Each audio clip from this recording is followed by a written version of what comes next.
Choose knowledge over money. ये मूर्ति से मैंने बहुत सीखा। श्री नारायण मूर्ति, लोग अक्सर पैशन के बदले पैसा चुनते हैं, सपनों को छोड़ के सैलरी चुनते हैं।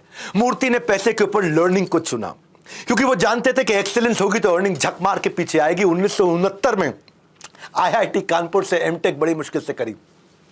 तनख्वाह देने का पैसा नहीं था ना, मिडिल क्लास परिवार से पिता ने मना कर दिया, खुद जुगाड़ करके गए। यंग ग्रेजुएट इलेक्ट्रिकल इंजीनियरिंग में ज्वाइन किया, बाद में IT समझ में आया तो IT में मूव कर गए। 2-3 महीने बाद खत्म हुई इनकी एमटेक तो उनको 3 नौकरियां मिली वहां पे। टेल्को में मिली 1600 रुपये महीना, टिस्को में मिली 1700 रुपये महीना, एयर इंडिया में मिली 2000 रुपये महीना। लेकिन उन्होंने तीनों छोड़ दी। इन्होंने IIM अहमदाबाद में रिसर्च एसोसिएट ज्वाइन किया, 650 रुपये महीना।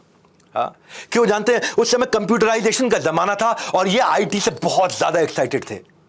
बोला 2000 रुपये महीना छोड़ के 650 रुपये महीने की नौकरी ज्वाइन कर लूंगा। क्यों? क्योंकि मैं इस समय कंप्यूटराइजेशन सीखना चाहता हूं। और ये बोले मैं पूरे के पूरे बैच में केवल मैं ही ऐसा था जो आधी से कम तनख्वाह पे जाकर के मॉडर्न ऑपरेटिंग सिस्टम सीखना चाहता था। और उन्होंने बाद में सॉफ्ट्रॉनिक्स नाम की कंपनी चालू करी जो 1.5 साल में फेल हो गई। सॉफ्ट्रॉनिक उनके लिए एक स्टेपिंग स्टोन बना। अब इसके बाद क्या हुआ? ये कंफ्यूज्ड कम्युनिस्ट थे पहले। कम्युनिस्ट मतलब क्या? हम सब बराबर है, हम सब बराबर है, मजदूर यूनियन जिंदाबाद।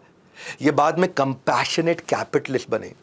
ये कब हुआ? जब ये कभी कभी तरक्की का रास्ता टॉर्चर से होकर गुजरता है। इनको यूरोप में बहुत टॉर्चर सहना पड़ा था। एक बार लोग धक्का खा करके ही धमाकेदार बनते हैं। इनके साथ भी कुछ ऐसा ही हुआ। 1974 में मूर्ति एक बार जो है लेफ्टिस्ट वैल्यूज के साथ में, उन दिनों ये वेस्ट गए थे, यूरोप में गए थे। बल्गेरिया में इनका पर्स चोरी हो गया, बैग चोरी हो गया।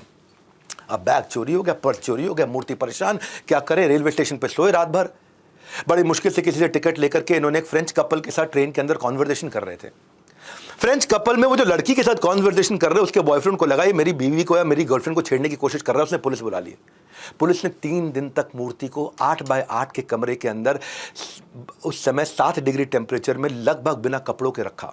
ना खाना दिया, ना पीने को दिया। बहुत बुरा हालत कर दिया। वो बोला टॉयलेट भी करना है तो इसी कमरे में करना है। मूर्ति कहते हैं कि मेरी जिंदगी का सबसे बुरा समय, मैंने नर्क देखा था उस समय। और 3 दिन के बाद बल्गेरिया की सरकार ने उन्हें बोला कि हम तुम्हें इसलिए छोड़ रहे हैं क्योंकि तुम हमारी फ्रेंडली कंट्री इंडिया से आते हो। इंडिया उस समय कम्युनिज्म इंडिया में बहुत चल रहा था। तो मूर्ति ने सोचा कि अगर फ्रेंड के साथ एक कम्युनिस्ट कंट्री ऐसा बिहेव कर रही है तो सोचो एनिमी के साथ कैसा करेगी। उस दिन उन्होंने कम्युनिज्म छोड़ करके कैपिटलिज्म, बोलो एंटरप्रेन्योरशिप पे काम करूंगा मैं। और तब से वो एंटरप्रेन्योर बनने निकले। लेकिन बोला ऐसा एंटरप्रेन्योर बनूंगा जिसमें मैं सबका ध्यान रखूंगा, फेयरनेस रखूंगा। और ये फेयरनेस इन्होंने अपने परिवार में भी रखा।